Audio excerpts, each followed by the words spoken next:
What is a chasm is only a crack.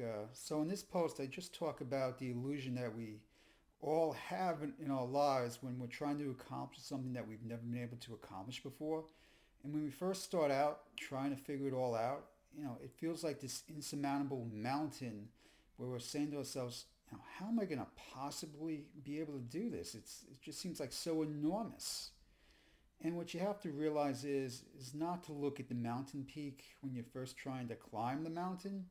You just want to take the first step or two and just focus on each step, on each step of the process, on that one detail, instead of focusing on the entire thing.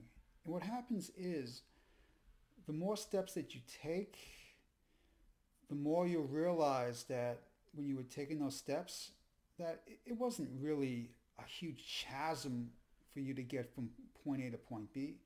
It's just really a crack. And the idea is you just don't want to look at the whole thing and say, oh, how am I going to do this? You just want to say, let me just do this one step. Let me do this step. Let me do this step. Let me do this step. And then you'll be amazed, like, oh, how far, it's amazing how far I actually got to. And then you're going to realize, wow, this wasn't like a mountain after all. It was just really a crack. I mean, I just needed to take a times to figure out what I was doing. But now I know what I'm doing.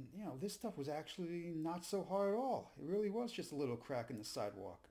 So when you're doing something new, again, don't psych yourself up. Just say, what is the first step I need to take? And then when you're doing that first step, you'll struggle a little bit, but you'll figure it out. And then you'll say, wow, it wasn't that big of a deal after all. And then you're going to want to be more ambitious and keep going.